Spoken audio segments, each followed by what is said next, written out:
श्री कृष्ण। अध्याय 2, गीता का सार।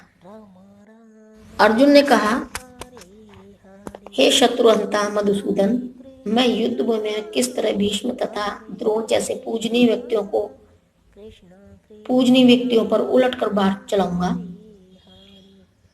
तात्पर्य, भीष्म पितामह तथा द्रोणाचार्य जैसे सम्मानीय व्यक्ति सदैव पूजनीय हैं।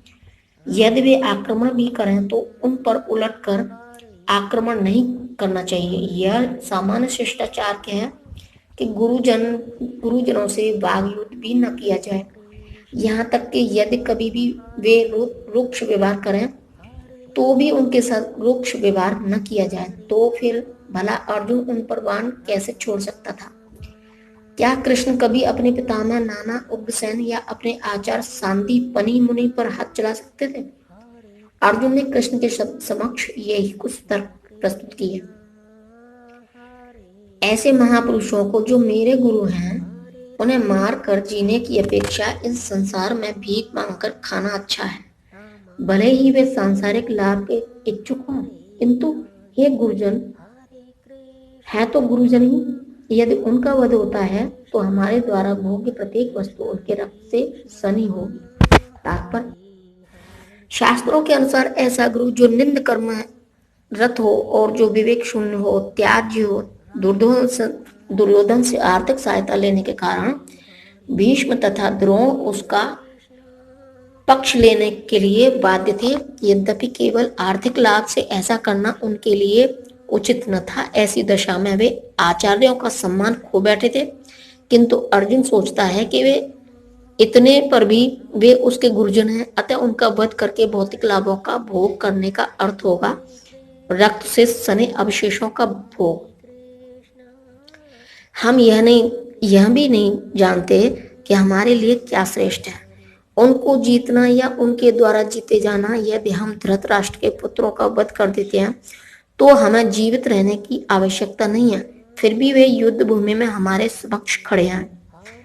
तात्पर्य, अर्जुन की समझ में ये नहीं आ रहा था कि वह क्या करे, युद्ध करे और अनावश्यक रक्तपात का कारण बने। यद्यपि क्षत्रिय होने के नाते युद्ध करना उसका धर्म है, या फिर युद्ध से विमुख होकर भीख मांगकर जीवन यापन करे। यदि वह शत्रु को जीतता नहीं तो जीविका का एकमात्र साधन भिक्षा ही रह जाता है। फिर जीत भी तो निश्चित नहीं है, क्योंकि कोई भी पक्ष विजयी हो सकता है। यदि उसकी विजय हो भी जाए क्योंकि उसका पक्ष न्याय पर है, तो भी यदि धृतराष्ट्र के पुत्र मरते हैं तो उनके बिना रह पाना अत्यंत कठिन हो जाएगा। उस दशा में यह उसकी दूसरे प्रकार की हार होगी। अर्जुन द्वारा व्यक्ति इस प्रकार के ये विचार सिद्ध करते हैं कि वह न केवल भगवान का महान भक्त था, अभी तो वह अत्यधिक प्रबुद्ध और अपने मन तथा इंद्रियों पर पूर्ण नियंत्रण रखने वाला था। राज परिवार में जन्म लेकर भी भिक्षा द्वारा जीवित रहने की इच्छा उसकी व्यक्ति का दूसरा लक्षण है। ये सारे गुण तथा अपने आध्यात्मिक गुरु श्री कृष्ण के उपदेशों में उसकी श्रद्धा से ये सब मिलकर सूचित करते हैं कि वह सचमुच पुण्यात्मा था। इस तरह यह निष्कर्ष निकला कि अर्जुन मुक्ति के सर्वथा योग्य था। जब तक इंद्रियां संयमित न हो, ज्ञान के पद तक उठ पाना कठिन है और बिना ज्ञान तथा भक्ति के मुक्ति नहीं होती। अर्जुन अपने भौतिक गुणों के अतिरिक्त इन समस्त देवी गुणों में भी दक्ष था।